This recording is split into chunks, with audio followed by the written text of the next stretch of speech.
Всем привет! В сегодняшнем видео сделаю небольшое сравнение пробойников, более бюджетных китайских и тех, что подороже, которые недавно приобрел. И также покажу способ, которым можно хотя бы частично уменьшить шум от работы с такими пробойниками. Значит, что касается пробойников,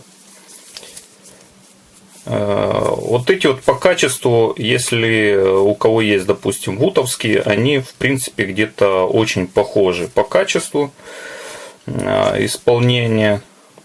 То есть такие увесистые, без какого-то брендирования. Вот у меня там спрашивали, что это за пробойники. Не знаю, просто нашел на сайте, понравились, заказал. Вот, они более утолщенные. И если сравнивать, вот смотрите, насколько они как бы другие вообще. Эти пробойники можно устанавливать на пресс, то есть в рейке моего пресса есть отверстие диаметром 10 мм. Вот, и эти пробойники, они устанавливаются. Данные пробойники, здесь сама вот рукоятка, она пошире там будет и потолще, то есть они не становятся на пресс, и естественно коверкать их там, как-то обтачивать, ну просто рука не поднимается. И от такого инструмента хочется получать удовольствие именно от ручной работы. Поэтому нужно было придумать, как же заглушить шум от работы.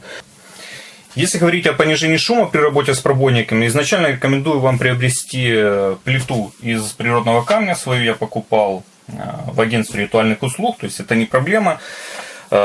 Желательно брать ее максимально как бы толстой. Свой вариант, вот этот как бы облегченный, я взял из-за того, что сам ее тащил домой.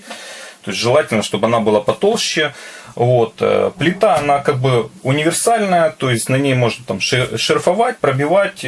Так что, если вы определились с тем, что будете работать с кожей, однозначно она вам пригодится. Также на свой молоток сделал такую нашивку из кожи. Она тоже частично как бы уменьшает шум при ударах о пробойники. Вот такой вот комплект, это как бы мой изначальный вариант, которым я работал, и мне было достаточно. То есть работал я в основном там с одним изделием, там немножко пошумел и все. Потом появилась задача выполнить много однотипных изделий, которые нужно было пробивать этим пробойником, работать вручную. И нужно было придумать что-то, чтобы помогло еще больше как бы уменьшить шум от работы.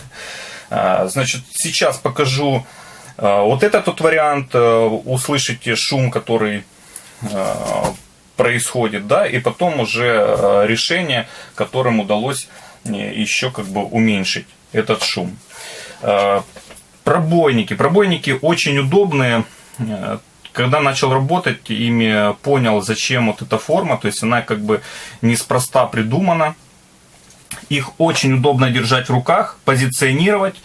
То есть вот таким вот образом, допустим, мизинцем упираюсь и этими вот пальцами выдерживаю вот этот угол перпендикуляр, то есть относительно нашей детали. Очень удобно.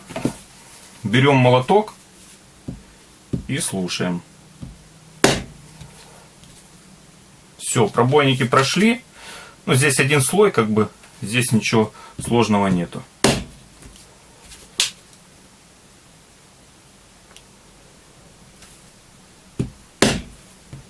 Ну и теперь главный лайфхак, в общем, что же помогло уменьшить еще шум от работы с пробойником. Это такая вот поролоновая подложка, обшитая тканью. На самом деле это детский матрас, который шел в комплекте. Вот нам в роддоме давали такой комплект для новорожденного, когда родился у меня сын. И вот шел такой матрасик. Мы его нигде не задействовали, то кошка там на нем спит, в общем, то малой играется. Я попробовал просто подложить под плиту и посмотреть, что с этого получится. Очень хорошо помогло мне, то есть даже ребенок спал в соседней комнате, и в принципе я работал То есть шум, он как бы есть, не стопроцентное там поглощение, но он намного уменьшился. То есть слушаем.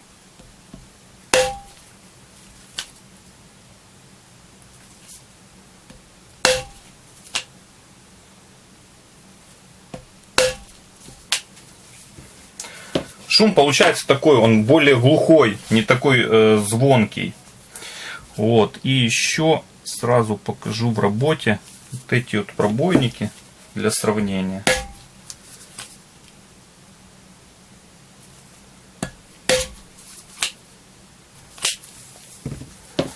То есть, не знаю, как на камере, но в реальности звук намного уменьшился.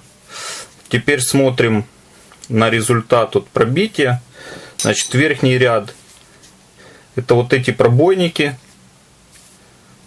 Отверстие от них получается шире. Шаг 3,85, а нижний 3,38. То есть шаг разный, но все равно можно понять, какая форма зуба и какое отверстие получается вот, при пробитии.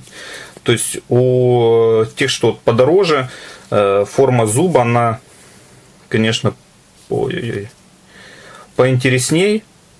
Она шире и какой-то такой, как овальной формы, да. А вот этими вот получается более такая узкая, как бы, прорезь, тонюсенькая.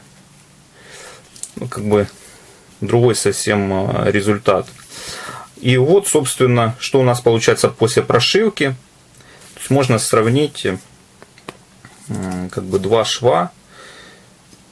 3,38, 3,85. Как ложится нить. Нить, если не ошибаюсь, 0,45, по-моему. Вот, толщиной. В общем, вот эти мои новые пробойники, они, ну, во всем превосходят как более бюджетный вариант. И форма зуба, и само удобство, само выполнение.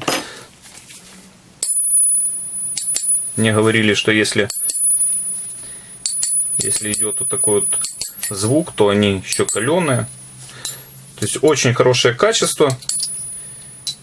Если будете планировать работать с косым зубом, то все-таки рекомендую покупать более такие подороже пробойники. С ними намного комфортнее и будет приятнее работать.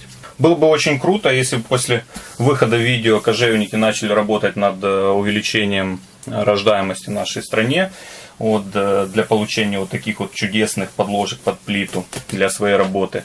А вообще, конечно, делитесь своими способами, проверенными. Я думаю, всем будет интересно, и это актуально для многих, кто работает тут в таких домашних условиях. Если видео было полезным, ставьте лайки, подписывайтесь, и спасибо за просмотр.